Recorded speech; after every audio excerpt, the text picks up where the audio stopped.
So I'm going to talk a little bit about what Housing First is and what it isn't. Where it used to be individuals would be on the street, and the goal would be to try to get them in shelter.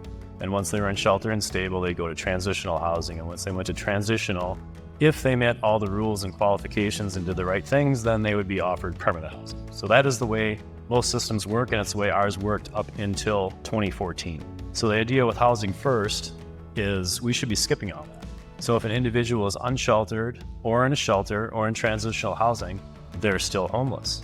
So if the goal is reducing homelessness, the true Housing First programs that work the best, we're going to take individuals directly off the street and permanently have them exit homelessness directly into permanent housing and skip everything in between. And when we talk about Housing First, it is not housing only. This is housing with intense supportive services to make sure that individuals maintain their housing.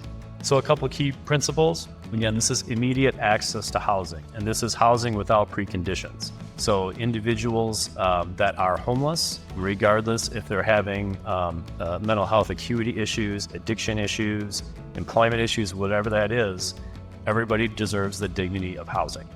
And the way I like to explain this to you all, you can imagine if you have medical issues or income issues or employment issues, addiction issues, and we're going to ask you to focus on all that while you're sleeping under the bridge in a tent. None of us are able to do that. You need the foundation and the safety of permanent housing to take a breath, feel safe, and then focus on all these things. Again, our case management is voluntary, and our clients determine what that means to them. Case management does not mean the same thing to you or me. An individual should choose what that treatment is for them. Fargo has seen an increase in homelessness just like we have, just like every single city in America has. If you look at numbers in 2023, it's going up everywhere. So a couple other data points, 0 chronically homeless individuals unsheltered for the past 2 years, 97% housing retention rate. And that is what speaks to the true fidelity of Housing First. You have to do it the right way.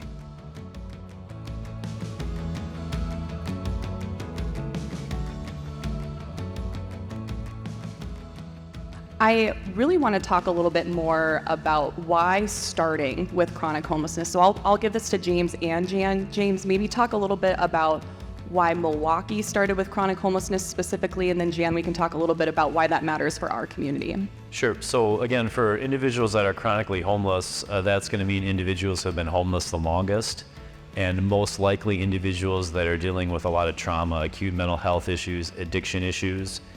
So for us as housing and homelessness providers with our mission, that's naturally what we're going to focus on.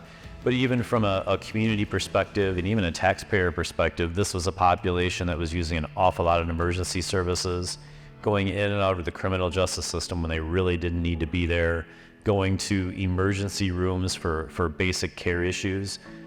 We were able to demonstrate a very significant cost increase for taxpayers and local taxpayers by focusing on that population, getting them into housing. The one thing that I really want people to think about is how vulnerable the population is. Those folks that meet that definition of chronic homelessness have been unsheltered often for long periods of time. They're facing all of the different health complications that come with homelessness, and they're most likely to die outside.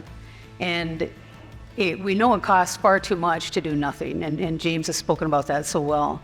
But it also, there's this human toll, right, that comes with it. And I just don't believe that this community is okay with that. I don't believe that this community is okay with having some of our neighbors just live outside and exist outside.